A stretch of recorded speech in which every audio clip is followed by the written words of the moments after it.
கோவிலுக்கு போகும்போது பெண்கள் பட்டு புடவைகளை ஏன் உடுத்த வேண்டும், தங்க நகைகளை அணிய வேண்டும் என்று நம்முடைய முன்னோர்கள் கூறியுள்ளனர்.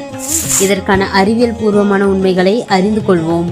பட்டு ஆடைகள் உடலின் காந்த சக்தி அதிகம் வெளியேறாமல் காக்கும் தன்மை கொண்டது.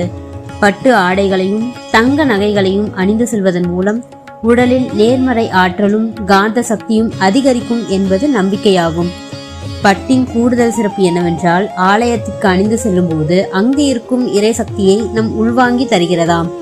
பட்டு சிலைக்கு என தோஷமும் கிடையாது. பட்டு புடவையின் மகிமை அறிந்துதான் அம்மனுக்கு பட்டு புடவைகளை சாத்துகின்றனர். அம்மனுக்கு சாத்திய பட்டு புடவையில் நேர்மறை சக்திகள் படிந்திருக்கும் என்ற நம்பிக்கை அதிகம் உள்ளது. எனவேதான் அம்மனுக்கு உடுத்திய புடவைகளை ஏலம் எடுப்பதற்கு அதிகம் பேர் ஆர்வம் காட்டுகின்றனர். இந்த பட்டு ஆடைகளை ஆடம்பரத்தின் அடையாளமாக தான் அனைவரும் பார்க்கிறார்கள். பட்டு துணிகளுக்கும் பட்டிற்கும் இயற்கையாகவே ஒரு குணம் உண்டு.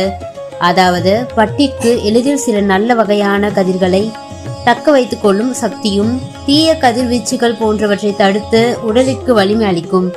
திருமண வீட்டிற்கு பலதரப்பட்ட எத்தனையோ பேர் வருகின்றனர்.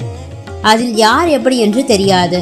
எனவேதான் மணப்பெண்ணிற்கும் மணமகனுக்கும் ஆரோக்கியமான வாழ்வு வேண்டும், தொற்று நோய் பரவக்கூடாது என்பதற்காக பட்டு உடுத்த வேண்டும் என கூறுகின்றனர்.